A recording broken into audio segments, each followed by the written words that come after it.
Hello, everyone. Welcome to the 21 Hats podcast. I'm your host, Lauren Feldman. In this week's report from the front lines of the crisis, we talked about overcoming the fear of raising prices, not easy during a pandemic, dealing with difficult customers and difficult employees, and what opportunities the owners see emerging from the disruption. But the focal point of the conversation was Dana White discussing her realization that she's been more productive during the crisis, with her hair salons shut down, than at any other time since she started her business 7 years ago. I have been emotionally drained for years, she told us, and because I've been emotionally drained, I have not grown my business. This week's 21 Hats podcast lineup features Jay Goltz, whose businesses in Chicago include a picture frame shop, Artist Frame Service, and a home furnishing store, Jason Home, and Dana White, founder and CEO of Paralee Boyd, a chain of hair salons based in Detroit. Even in good times, owning and running a business can be a lonely pursuit. Our hope is that these weekly conversations will, if nothing else, let owners know they are not alone in facing these extraordinary challenges. If you know a friend who might benefit from this conversation, please share it. You can subscribe wherever you get podcasts. And if you do, please review us and rate us. It makes a big difference. If you have questions or suggestions, you can always email them to me. My email address is lfeldman@21hats.com. This episode is called You're Not Human Anymore, You're the Boss.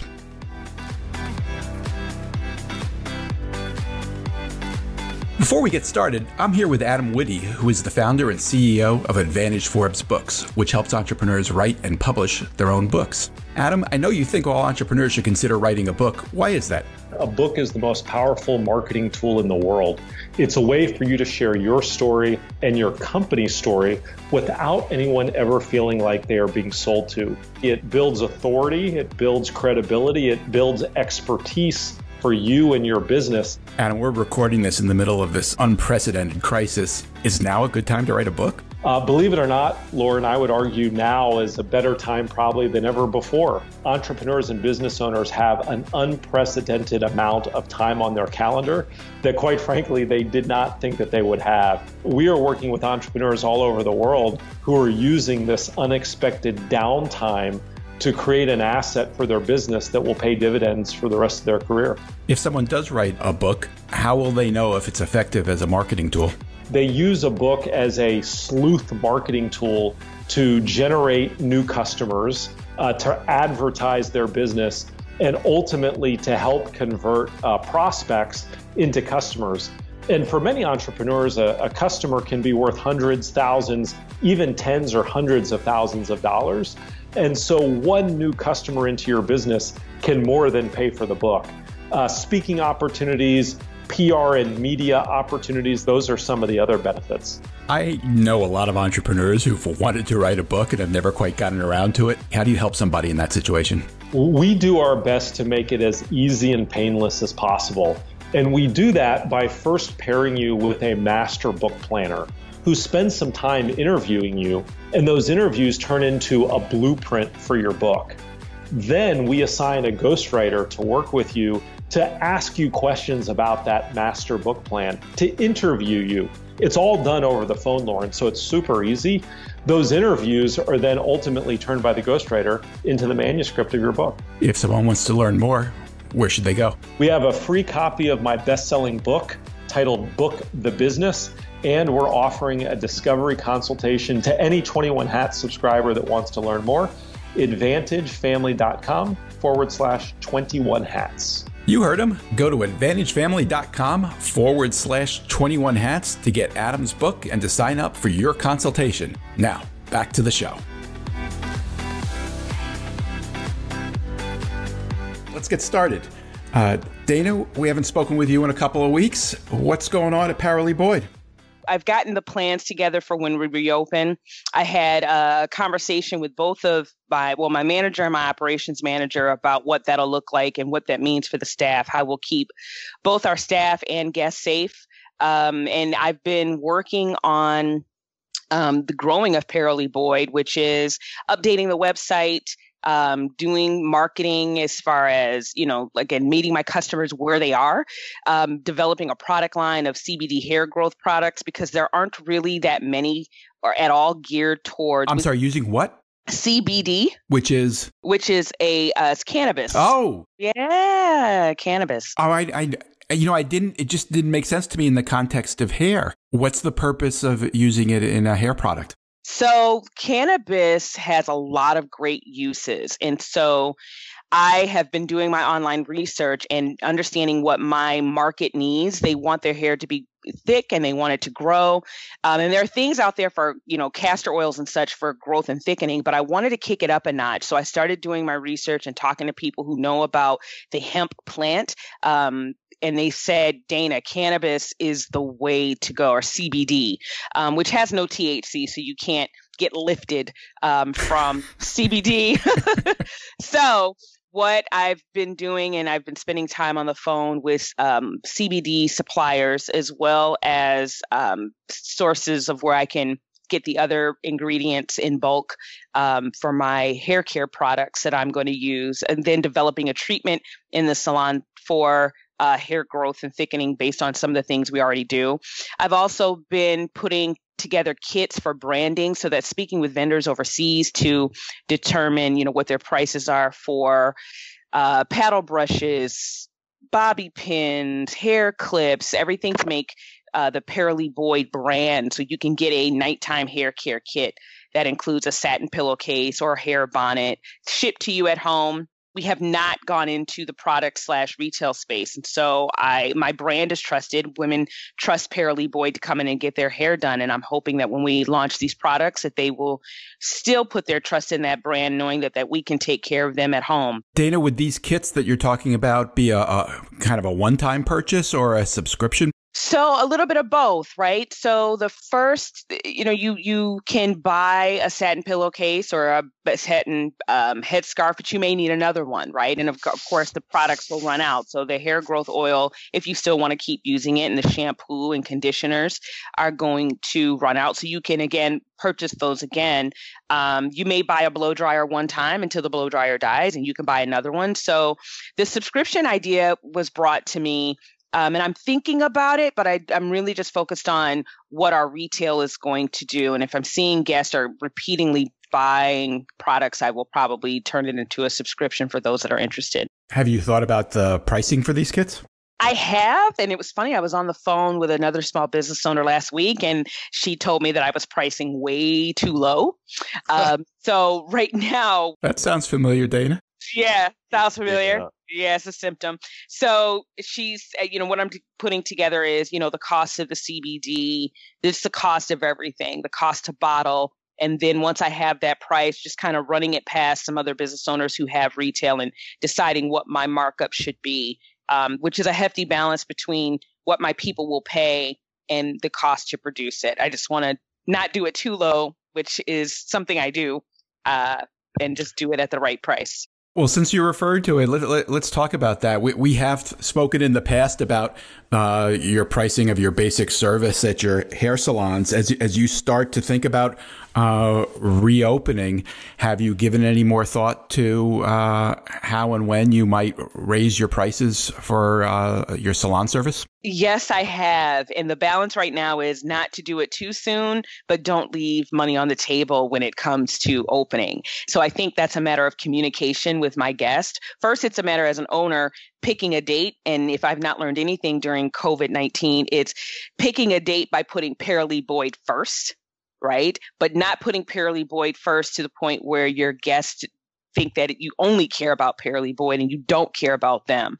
So it's a matter of picking a date and communicating with my customers, not that we're raising our prices as a reaction to COVID-19, but raising our prices because it's not something we've done in the past 7 years that we've done it, and it's time.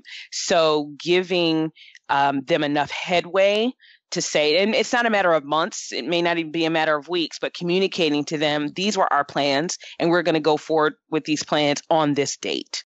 Jay, what do you think of that? I can certainly understand why this would be could seem like an awkward time to raise prices in the middle of a pandemic and an economic crisis. On the other hand, this might be the time when people would understand it best. What do you think? I don't think they need to understand it. They just need to pay it. And the fact of the matter is, telling them we haven't raised our prices in 7 years kind of says it all. At 2% inflation for 7 years compounded, that's about 15% or so. That means that $40 7 years ago is now $46. So to raise your price, I think I would take it to $46 and then in a year from now raise it to 50 or 48 or something. But and I'm telling you this, if you said to me, Jay, I'm going to give you 10 seconds to blurt out something to yourself, to the Jay from 30 years ago, what would you blurt out? The first thing I'd blurt out is raise your prices, because it's emotionally difficult. I've been underpriced my whole career, and I was growing like crazy, and I should have put in. We're not talking about 20%. We're talking about 3, 4, 5%. It's the value proposition. I give a tremendous value, and you're giving a tremendous value, and frankly, it was a mistake not to raise prices $1 every year for the last 7. So you're making up for it. It's what, and you're not the only. This is the common entrepreneur mistake of, oh my God, if I raise my price, I'll lose all my customers, and that's just not how it works. So I don't think there's any apology needed. I think I haven't raised them in 7 years. We need to raise our prices. Period. End of the story. And important, and train your staff. Somebody's going to complain. Count on it. Say, oh my God, Dana, you see, I told you, Mrs. Smith yesterday, she really laid me out. Yeah, we figured that into the formula. Someone's going to complain. Like, deal with it. They're going to complain. Yeah, sorry. Everything else is going up. Our costs keep going up. It's the way it is. They don't have to all be happy. Here's the point. If 3% of the people leave and never come back, you're still way better off. So count on it. Figure it in. Tell your employees, we're going to lose 3% of our customers. Okay, now, it's easy for Jay and me to tell you to raise your prices, but it's your business and you know your customers better than anyone. Was that convincing, Dana? It was, but again, it's still a matter of timing. And so the other component to raising our prices is we've been functioning, we haven't been operating.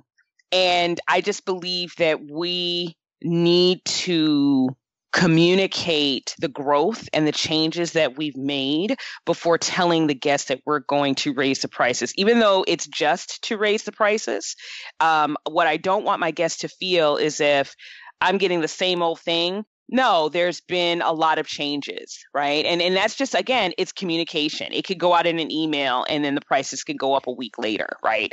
I just don't want to open and now prices are $50. I don't want to, but then again, I also don't want to open and then 1 month later, prices are $50, right? Either way, I think it's important that I communicate with my guest who, because I've kept my price the same for 7 years, and give them time, not a lot of time, but enough time to let it sink in. It may not take a lot of time. It may get the email and go, great, there it is, done. Why would you go from 7 years of not having the stomach to raise prices to all of a sudden flicking the switch and you're going to raise them 25%? I mean, if I was you, I would take it to $46. I don't know that I'd take 25% increase. I mean, that's more than inflation. You've just lost your inflation argument now. And on top of which, you still have this guilt thing of you got to give them more. No, it's called inflation. You don't have to give them any more. Everything else went up 2% a year for the last 7 years. So they're making 7% more, everybody. I mean, how many people in this world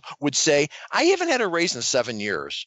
I don't think many. What does someone in your market have to pay to get a comparable service? I'm not sure there is a comparable service. There is, and it's a lot more expensive than what I'd be offering even if I inflated prices. Like I talk to people all the time. What are people paying elsewhere then? $60, $70. So that's why I was going to take it to 50. And I was about to ask Jay, so do you think I should not take the price to 50? Or should I take it to the nice round number? Well, if you're that under market, I don't know, maybe that is part of the formula. I didn't know that when I said that. If you're that under market, maybe that's appropriate. Frankly, most people aren't going to do the math. They don't know what inflation was and they can't do the math. So they're not going to go, wait a second, 2% inflation for the last 7 years would take it to 40. Maybe it does make sense then. The assumption we've made throughout this entire crisis is that Dana is the one business in this group of business owners that can expect, lines out the door. People are going to be desperate. Isn't this the right time to raise prices? I think it's the right time, but I don't think it's the right time immediately, right? Again, I I want to be transparent with my guests, and I want them to know that this was something that we had planned on before. I don't want my guests to walk in and feel that they're being expected to pay more because we need to make up for COVID-19. I want them to feel, I want them to know that we are raising our prices because it's time. Oh, and just by the way, it just so happened to be at the tail end of a pandemic. So that's the difference. I feel if I opened tomorrow, oh, and by the way, you guys, it's now $50. Now, they still may pay it, but the branding is important, and the message to my guests is very important. I wouldn't argue with you that waiting a month just so that's behind you and then say, okay, we haven't raised our prices in 7 years. I wouldn't argue that. Why do it the day you open? Why not wait a month to do it? But I tell you something else which is critical to this, and I know the picture framing business. I don't know the hair salon business. Your margin, like in framing, I've had to explain to people, if you raise your prices 10%, you'd have to lose 30% of your customers to lose any money, and their eyes open up real. And I show it on a whiteboard, and like they finally get, oh my God, that's crazy. So my question to you is, what's your break-even analysis on that? If you raise your price to $50, you know how much you pay your people. Mm-hmm. How much business would you have to lose before you lose a dime on that? A lot. A lot, because right off the bat, that's 25% more money coming in. So if you lost 20% of your customers, you'd be back at even. So you'd have to lose well more than 20% of your customers. I mean, if that doesn't say it, I don't know what does. Yeah. When we see in our slow season, we only see about 400 to 600 guests a month. So we'd have to lose a significant amount of guests in order for that to happen. But here's the thing. I don't think the pricing is what's going to turn people away. I think if we're not, doing with our service standard, if we're not, taking care of our guests and then asking them to pay, then it's an issue. And so for me, I want to let guests know that because of this pandemic, we're operating differently. Now that you know how we're operating, you have to have a face mask. We're only letting so many people in the salon at a time. Now that we're operating differently, this is what is next shortly thereafter. And again, the picture was painted for me because, initially I was like, oh, we're not going to raise our prices to the fall. But then I said, well, the picture was painted to me by Lauren. Dana, you're leaving a lot of money on the table if you don't, in some way take advantage of the volume that you're going to see. I'm not even sure that the phrase leaving money on the table is appropriate. You're losing money. That's different. This isn't like, oh, you could make more. No. You're going to lose money is the reality. It's a matter of you're going to dig yourself a deeper hole so you're going to have happy customers. Well, what would be the point of having happy customers when you're going broke? I mean, it the two things. And let me ask you this question because I hear this all the time. How did the customer turn into a guest? That's what I want to know. I want to ask Target, who I think started that nonsense. Guests, when I'm a guest somewhere, I get everything for free. When I'm a guest at someone's house, I don't pay for anything. What is wrong with calling someone a customer? Is that a dirty word now? That's what I want to ask you. No. So clients? No, I use the word guest because Paralee Boyd is the cultural icon in the salon, and it was the way she treated people. The guest comes from how you will be treated when you come in here, right? Now it's a business, but in this business, we will treat you as a guest. Sometimes when you treat, when it's like, oh, you're a client, I think it makes it very individualized, meaning for the stylist, oh, this is my client. But when you are a guest of Paralee Boyd, you're a part of this club, and there's a way you will be treated. Your coat will be put on for you when you leave. There's a call you will expect. So I say guest because we treat them like we would as if they were in our home. Do you think that the person that goes into Target and buys the tube of toothpaste, do you think they're a guest or do you think they're a customer? I think they're a customer. Thank you. That's all I wanted to hear. Right. You will go into Target and not be seen. All of that suggests to me that you should send out an email tomorrow saying you're going to raise your prices to $50, and then you should do it from day one, because your customers are used to being treated like guests. They obviously trust you. This is a time of a health crisis, and they're going to be willing to come into your store and trust that you're doing everything right. And they're going to be so happy to have your service back after not being able to come for several months. That $10, I think they're going to be very happy to pay it. I have a confession. I am afraid to raise my prices because I'm focusing on the naysayer customers. I'm focusing on a very integral conversation I had with the head of a organization that is slated to help business owners. And it was a very tough conversation. It included gossip. It hurt me, and it took the wind out of my sail. And I am reluctant, or I've been reluctant to raise my prices because that conversation with her and the conversations with not a lot of guests, but I haven't focused enough on the guests that love us, especially the ones that have told me, girl, yeah, raise your prices. I used to get my hair done for $40 back in college. Wait, the person that's complaining about, this person, do they work at a non-for-profit? Are they business people? They work at a federal government. Okay, same thing. Okay. Yeah. How nice for people who either work for non-for-profits or the federal government to start telling business people how they should operate. How nice. Like they've ever had to make payroll on Fridays. So I would say this is your Achilles heel. Yeah, my Achilles heel, totally. Yep. And I'm telling you, after 20 years of speaking to frame shop owners, I see people who have no money, who are broke, who have let the customer, that 1 out of 10 customer that just rips on them about the price.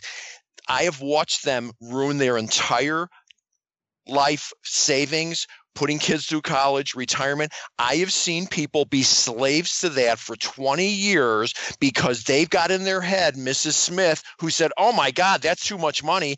And when I show them the math of it, it's like they get released and I swear to God, they come back to me a year later and say, oh my God, I want to thank you. A year ago, I owed $10,000 in debt and now I paid everything off and I doubled my income. Thank you.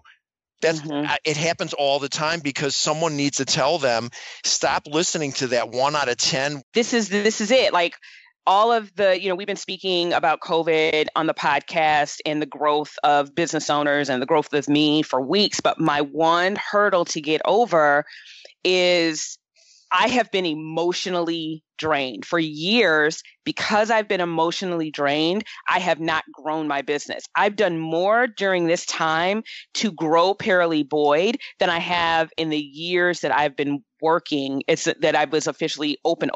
Dana, when you say that you've done more, you're talking about during the crisis, while your shop's been shut down, you've done more, and you're referring to you're thinking about how the salon's going to operate when you reopen and the kits and the products. Is that what you're? Absolutely. And I'm like, Dana, what happened? Why have you done more work now than before? Because you got a chance to breathe. I've had a chance to breathe, and I'm no longer tied to the call or the text message you get saying, I know my job is to help minority businesses grow, but I stopped coming to your salon for months. And there are people around me who ask me, you don't still go there, do you? That's a text and a phone call, right? And that from her, that really hurt because they had no problem showcasing me in front of government officials. They had no problem showcasing me, at the Congressional Black Caucus. But to hear that we've done so much work to be better after all we've been through. And then when I said, hey, we've made changes since you haven't seen us since September. We made changes in August that you started to see in the business in October. Well, what efforts are you making to communicate that to your guests? And then you're getting it from your staff, well, Dana's a business owner. She should be able to pay me through this crisis. Well, Dana doesn't care. My flaw has been I have not communicated with my customers. I have not communicated with my staff as well as I could because I have been emotionally protecting myself.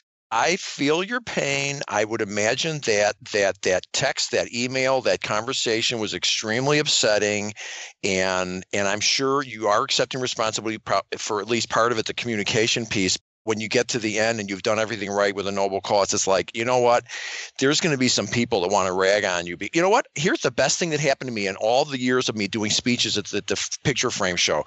I went on an online thing, and one of the chat rooms, and this guy says, I went to Jay Golds' seminar, and I'll give it to, I'll admit he's a successful guy and he's built a successful business, but he is so arrogant and condescending. I stormed out of the class. And my first reaction was, wow, I didn't think I was coming off like that. And I thought more about it. I had that one comment and had another 40 comments, because I get the things afterward of the responses. This was the best thing I ever went to. Thank you so much, blah, blah, blah. And I realized I probably reminded him of his father or something. And sorry, but and I said to myself, what could I have said that was so offensive? And I figured it out eventually. This is equivalent to saying you have an ugly baby. When you tell a frame store owner that, you don't need 2,000 corner samples in your store, it's a waste of space. That's like saying you got an ugly baby. Now, what's the surprise ending to the story? He's out of business. Sum it up. What's the message in that for Dana?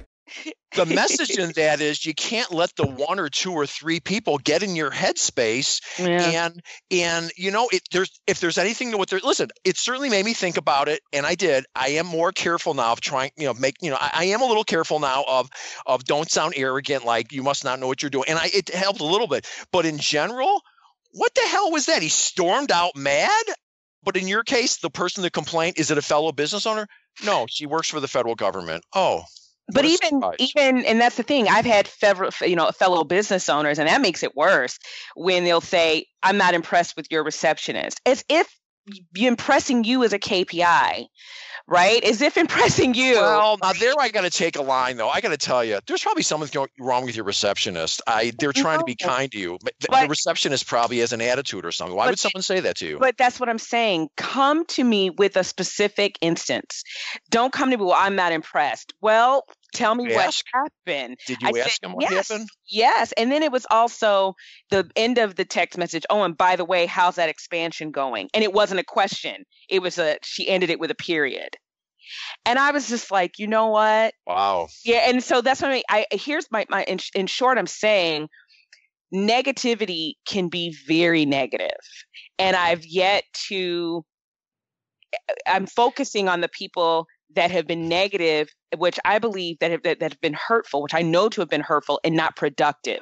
I would get rid of the word negativity and put it in two buckets. Are they being critical to give you something you're doing wrong that you could do better, or are they attacking you? Those are two different things. And in some cases, it sounds like they're attacking you. I get that. I mean, I don't think it's attacking. It's nasty. It's I'm trying to help you. I want to help you, but I'm actually I need to express my anger, right? When I'm trying to help someone, it's not about how it made me feel. It's about speaking with that business owner about things that may need to be improved. And here is how I can help you, right? Can I help, right? I've been focusing on the people that are maybe not even angry with me, but just angry in some way. And they've laid it at my feet, and Dana have said, okay, I'll take it on. And during this time of COVID, I haven't been in a space where I've had to take it on. And I've been so productive. And my Achilles heel and my flaw and my confession is I have not communicated with my staff, because the messages I've been getting back are, why aren't you doing more to help me in my situation? Why aren't you paying for me through this time? That's the one thing. And the second thing is I have not communicated with my guest, because it was, well, I didn't get the email. Well, why aren't you doing this? Well, why? It's a lot of, and here's the thing. No, I haven't been sick, thank God. But it's when you're a business owner, COVID, nothing affects you. So the people who have been critical, did it ever occur to you that something may have happened? Right? Did it ever occur to you that she might have been dealing with things? Wait. I have to give you the greatest advice anyone ever. I put this in the top 5. Yes. This is my first, she retired, my first real life, regular full-time. She was my controller, like not a kid, not a $5, $10, $15 an hour person, like my first professional person. So she's working here for 6 months or a year. I'm younger than you are at this point. I'm probably 32 or something. And And something happened. I don't remember specifically. And I said to her, like, boy, did anyone ever think about how I feel about that? Blah, blah, blah. And she turned to me and she said the most poignant thing ever. She goes, Jay, everybody knows that the boss isn't a human. Right. And that was the most poignant, and I've never forgotten that. And I'm telling you, get over it. They're not going to treat you better. You're not a human anymore. You're the boss. And deal with it. Yep, I'm the salon. I'm the owner. You're the owner. It's okay. It's okay. Tons of press. You are not human. Yes, and it's okay. I'm not mad about it and bitter whatsoever. I've accepted, like, okay, I get it now. You're the boss. That's part of figuring out. You're the boss. It's okay. But knowing that I am human, I have to find a better way. I can't do what I've been doing. I cannot not communicate, and I have to find a way to the middle ground between taking too much in on myself and not communicating. Right. But then also listening to the positive critiques or the critiques that are helpful versus the critiques that are just meant to dump on you. Right. And so I'm trying to find that middle ground now. I have great ideas to communicate with everybody and will be doing so because I have to. Instead of looking for the middle ground, this is simply a case of you need to stop taking things personally. You just need to, whatever they say, there's probably something to it. I believe the customer's usually right. If the customer made a comment about your receptionist, there's probably a problem with your receptionist. So instead of taking it personally and saying, and the other thing that has saved my head, and I've helped lots of employees, the employees in the back crying because somebody just dumped on them. I've had it, certainly. I always tell them, why don't we take this approach? Whoever just dumped on you, why don't you just assume they just found out their mother's dying or that they just found out they've got a problem? Like, let's give them all a benefit of the doubt. They're having a really bad day and they took it out on you. So let's not take it personally. Let's not get mad. Let's listen to the criticism and say, really, what did my reception? Could you give me some, can you tell me specifically what my receptionist did so I can understand and do something about it? Because there's probably something to it. And then to your other point, there are some people that are having a bad day and they just read about you and they're jealous or they're pissed or whatever. Like, yeah, whatever. I've had the, I have the benefit of doing this for many years, and I finally I've come to terms with all this stuff, and it's okay. It doesn't have to make you crazy. Jay, let's give Dana a little bit of a break here. What's going on with Jason Home these days? Well, I opened because the state of Illinois says if you sell plants and landscapers buy the plant, you can open. Well, I have a legitimate 5,000-6,000 feet of plants that have come in outside in my outdoor lot. We sell some landscapers do buy, so we opened. And the customers are extremely happy that we're open, and they're all wearing masks. And I've had two episodes since I opened. You told us about one, I think, where the Yelp review. I have a new one. This one's better. My manager's sitting there on the phone. I happen to walk in. Yeah, we're open. Well, and I can see the tone of the conversation. Someone's complaining. You know what? The owner's standing right here. Let me give him to you. So no problem. He hands me the phone. She tells me her name. I give her credit. The woman says, this is so-and-so. I have to tell you, I just can't believe you opened up your furniture store. Well, I said we sell plants. I know, but it's a loophole. That's just not right. And I'm not the only one that feels – Dana, does this sound familiar? I'm not the only one that feels this way. And I can't believe you're opening up all these other stores. You're the only furniture store in the city of Chicago that's open. And then finally she reveals, which I also respect, she goes, she owns a small gift shop 2 blocks away, and she's closed. And it's not fair. Yeah. And I said, wait, how long have you been open? How long have you been in business? She said, 9 years. I said, okay, let me give you the 42-year perspective of things. Do you still think the world is fair? Really? I know someone that died of cancer last year was the nicest person I knew. You think the world is fair? Really? And then you could hear, well, yeah. I go, I should worry about the multi-billion-dollar competitor I have that's owned by a German company. I'm trying to keep in business, take care of my employees. Like, I got to tell you, I'm following the law. And so meanwhile, this is really important entrepreneur part. I go, let me ask you a question. Did you get PPP money? Well, my husband applied for it. I'm waiting. But it's just a loan. I said, no, it's not just a loan. If you use it properly, it will turn into a grant. You don't have to pay it back. Did you go for unemployment? Well, no. I said, well, you've been paying unemployment in for years. Why wouldn't you go for unemployment? So by the end of the conversation, I was her advisor, and she wants to come by and have lunch. But this shows you how people go broke. Instead of taking care of business, instead of going for the PPP thing and going for unemployment, she's using her time to call me up and whine that I'm open and she isn't. And I'm not making any apologies. Yeah, I'm open, and we're wearing masks and we're cleaning everything. How's business? It's been okay. It's been okay. We're bringing in decent business. The customers are thrilled to be here. Have you brought back all your employees who normally work in the home store? Yes, they're all working. Some were hesitant. Everybody came back, but I had to make a line say, look, if they don't want to come back, I'm not, it's a free country. They don't need to come back to work. They can go work somewhere else. They cannot work. There's a line here that, and I certainly am not suggesting everybody should be having parties and not wearing masks and taking guns and going down to the city hall. I'm not saying that. There's a point where if somebody's petrified to leave their house, I'm really sorry.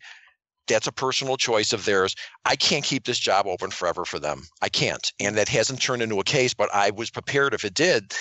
At some point, people need to come back to work. Are you at that point?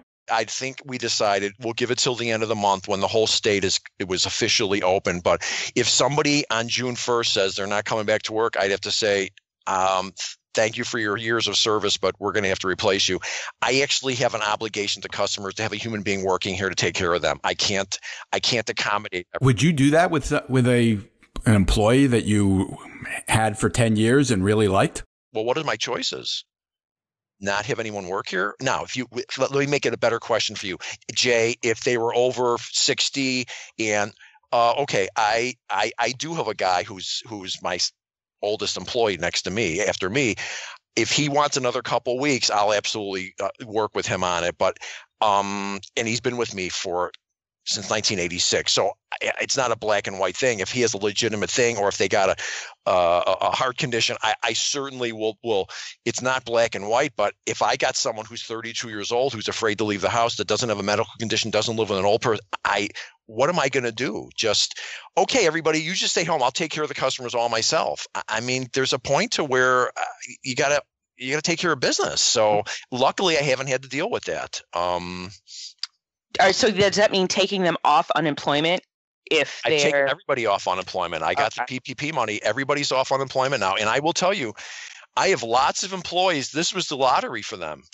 If you make $40,000 a year and you got Illinois, if you got your unemployment insurance and then you got the extra hit from the government, this little thing has just made them about $4,000. They got another $600. They come out just fine. And I don't begrudge them, like whatever. That's all true, but it can put an employee in a difficult position. The employee you just described who's deciding whether to come back or not, and there might be extenuating circumstances, kids at home, older parents, people to care for, having to travel on public transportation, whatever it might be, that person is going to lose unemployment if you offer the job and they turn it down. Well, that doesn't mean that I would go ahead and contest the unemployment. If that was the case, I wouldn't contest the unemployment. It hasn't happened. But if I had somebody working here for 10 years and said, listen, I just can't, I would say stay on unemployment. But that doesn't mean I don't have to replace them. I need employees. I mean, I can't run the place on good wishes. Just so you know, I've had the opposite experience. I've had lovely notes and people extremely happy that I didn't have to, but it's the least I can do for them. We've paid people that for whatever reason didn't get unemployment, filed too late. We've tried to make everybody whole, and we've succeeded. And at some point, I told my key management staff, here's the reality. I don't need to pay. If everybody got unemployment plus some extra money, I don't need to give them more money. I mean, I'm going to lose hundreds of thousands of dollars. At the end of the day, I'm the only one losing in this whole deal. And I'm not complaining about it, but it just is what it is. My employees have come out just fine thanks to the PPP, and thank you, government. I mean, it was a lifesaver. So I got 110 people. I haven't had one bad anything. I've had one disappointing conversation with an employee, not one. And I'm here to tell you part of that is I have good employees. I've worked really hard at that for 40 years. I'm more careful who I hire now. If they're the wrong people, if they don't fit here, they're not here anymore. I've got nothing but positive things from all of them. So I haven't had one ugly anything with anybody that works for me. And the only thing from the customers is the jerk doctor that needed to go yelp about how we asked him to wear a mask. Even the lady that called me, she's my best friend now. So are you going to have lunch with her? Sure. Mm-hmm. Not lately, and not until lunch is okay. I felt bad for her. I understood where she was coming from. I understood where she was coming from, but I think I convinced her by the end, like, look at it is what it is. And to go ahead and throw on me that I'm a bad person, I'm working the system and I should stay closed because everyone else is, that's just preposterous. I mean, it is a loophole, but I agree with you. What a loophole. It's a pretty big loophole. If you sell plant, how about Home Depot? How about Costco? They're all selling furniture, all because Home Depot sells stuff to fix your heater. I mean, it's any of these big businesses, they're selling other stuff than the stuff that is essential. So I'm just saying, if you didn't sell plants, you wouldn't be able to open the home store. True, but I do sell plants. That's the point. You're kind of arguing if she sold plants, she'd probably open her store too. And I think that's a pretty good argument. That's what I said to her. And I go, you know what? You want me to send over some plants you can open? And she goes, oh, well, that would be hypocritical. But she was thinking about it. And then I thought, wait, that won't work because you need to sell to landscapers. I forgot. But, she was thinking about it. I actually said it to her. I go, I can assure you, if you were selling plants, my guess is you'd be. It wasn't an adversarial conversation. It was a business owner to business owner conversation. And I totally respected and appreciated she admitted who she was and gave me her name. So I'm used to dealing with customers. It was a very pleasant conversation. It's a lot of judgment. That's what I have to do better at shielding myself from. I see it on Facebook, business owners judging, PetSmart because they're grooming dogs because their business is considered essential, and that service is not, but because they're open, they can do it. And so there's just a lot of judgment going around, and it's tough. We're going to have to wrap up. But Jay, let me ask you this. I was really intrigued by what Dana said about how this crisis has finally given her a chance to breathe a little bit and to think about her business and to work on it in a way that she hasn't been able to previously. That seems like, I think there's such an important lesson in that. And I'm just curious for you, you've had downtime as well. Obviously you're in a very different position. You've been in business, much longer. Your businesses are much more mature, but have you gotten anything out of this period? Absolutely. This has disrupted the market, and now's the time to try to make something positive out of it. 3 things. Number 1, there's going to be competitors that are going to go out of business. There's going to be competitors that stop giving service because they're on defense and they didn't bring people back, or they don't want to put enough inventory and their service is going to deteriorate. I'm suggesting take this time, fix up your website some more, put some more energy into your website. People are going to be looking for a new vendor. That's 1.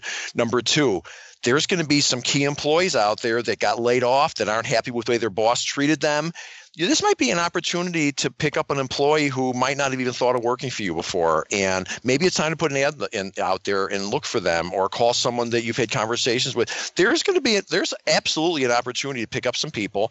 And 3, what a great opportunity to buy real estate right now. The interest rates are like mind-bogglingly cheap.